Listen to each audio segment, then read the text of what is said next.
एक बार सभी 9 ग्रहों सूर्य, चंद्र, मंगल, बुध, बृहस्पति, शुक्र, शनि, राहु और केतु में बहस हो गई।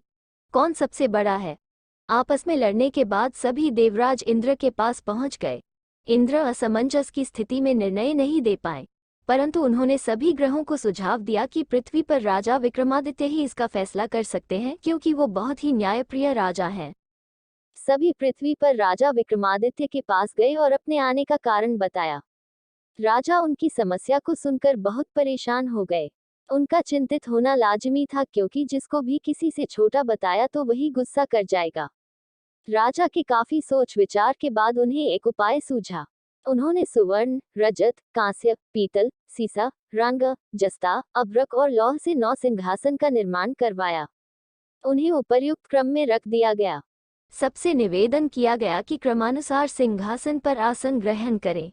शर्त रखा गया कि जो सबसे अंतिम में सिंहासन पर आसन ग्रहण करेगा वही सबसे छोटा माना जाएगा, जिसकी वजह से शनि देव सबसे बाद में आसन प्राप्त कर सके और सबसे छोटे कहलाए। क्रोध के आवेश में आकर शनिदेव ने सोचा कि राजा ने ये सब जानबूझकर किया है। कुपित होकर राजा से कहा कि राजा, तू मुझे नहीं जानता।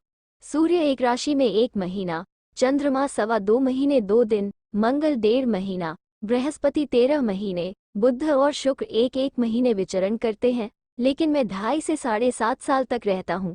मैंने बड़े बड़े का विनाश किया है। श्री राम की 7.5 आने पर उन्हें जंगल जंगल भटकना पड़ा और रावण की आने पर लंका को बंदरों की सेना से परास्त होना पड़ा।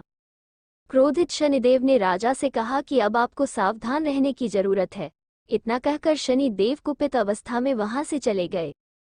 समय गुजरता गया और कालचक्र का पहिया घूमते हुए राजा की 7.5 आ ही गई। तब शनि देव घोड़ों का सौदागर बनकर राजा के राज्य में गए। उनके साथ अच्छे नस्ल के बहुत सारे घोड़े थे। जब राजा को सौदागर के घोड़ों का पता चला तो अश्वपाल को अच्छे घोड़े खरीदने के लिए भेजा। अश्वपाल ने कई अच्छे घोड़े खरीदे। इसके अलावा सौदागर ने उपहार स्वरूप एक सर्वोत्तम नस्ल के घोड़े को राजा की सवारी हेतु दिया। राजा विक्रमादित्य जैसे ही उस घोड़े पर बैठे वह सरपट वन की ओर भागने लगा। जंगल के अंदर पहुंचकर वह गायब हो गया। भूखा प्यास की स्थिति में राजा जंगल में भटकते रहे।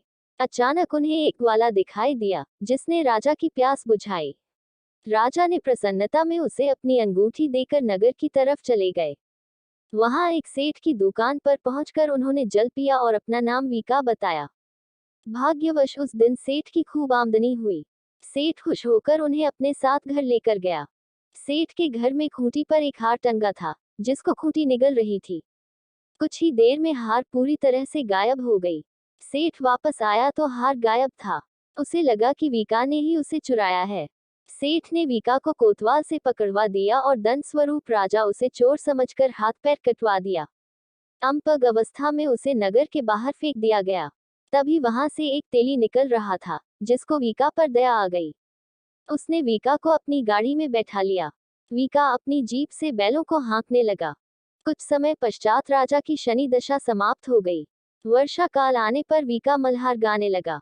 एक नगर की राकुमारी मनभावनी ने मल्हार सुनकर मन ही मन प्रण कर लिया कि जो भी इस राग को गा रहा है वो उसी से ही विवाह करेगी। उन्होंने दासियों को खोजने के लिए भेजा, परंतु वापस आकर उन सभी ने बताया कि वह एक अपंग आदमी है। राजकुमारी यह जानकर भी नहीं मानी और अगले दिन ही वह अनशन पर बैठ गई। जब लाख समझाने पर राजकुमारी नहीं मानी, तब राजा ने उस तेली को बुलावा भेजा और वीका से विवाह की तैयारी करने के लिए कहा गया। वीका से राजकुमारी का विवाह हो गया। एक दिन वीका के स्वप्न में शनिदेव ने आकर कहा कि देखा राजन, तुमने मुझे छोटा बताकर कितना दैख झेला है। राजा ने क्षमा मांगते हुए हाथ जोड़कर कहा कि हे शनिदेव, जैसा दैख मुझे दिया है किसी और को ऐसा दुख मत देना। शनिदेव इस विनती को मान गए और कहा कि मेरे व्रत और कथा से तुम्हारे सारे कष्ट दूर हो जाएंगे। जो भी नित्य मेरा ध्यान करेगा और चींटियों को आटा डालेगा, उसकी सारी मनोकामना पूर्ण हो जाएगी। शनि देव ने राजा को हाथ पैर भी वापस दिए। दूसरे दिन जब सुबह राजकुमारी की आंख खुली तो वो आश्चर्यचकित हो गई। वीका ने मनभावनी को बताया कि वह उज्जैन का राजा विक्रमादित्य है। मनभावनी खुशी से फूले नहीं समा रही थी। राजा और नगरवासी सभी अत्यंत प्रसन्न हुए। सेठ ने जब ये सुना तो वह पैरों पर गिरकर क्षमा मांगने लगा। राजा ने कहा कि यह सब शनिदेव के कोप का प्रभाव था और इसमें किसी का कोई दोष नहीं है। सेठ ने निवेदन करते हुए कहा कि मुझे शांति तभी मिलेगी जब आप मेरे घर चलकर भोजन करेंगे। सेठ ने कई प्रकार के व्यंजनों से राजा का सत्कार किया। जब राजा भोजन कर रहे थे, तभी जो खूंटी हार निगल गई थी, वही अब उसे उगल रही थी। सेठ ने अनेक मोहरें देकर राजा का धन्यवाद किया और अपनी कन्या श्रीकंवरी से पाणिग्रहण का निवेदन किया। राजा ने सहर्ष स्वीकार कर लिया। राजा अपनी दोनों रानियों मनभावनी और श्रीकंवरी को लेकर उज्जैन नगरी लौट आए। सारे नगर में दीपमाला और खुशी मनाई। राजा ने घोषणा करते हुए कहा कि मैंने शनि देव को सबसे छोटा बताया था, लेकिन असल में वही सर्वोपरि हैं।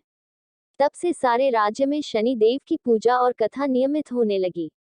सारी प्रजा के बीच खुशी और आनंद का वातावरण बन गया। शनि देव के व्रत की कथा को जो भी सुनता या पढ़ता है, उसके सारे डैक दूर हो जाते हैं।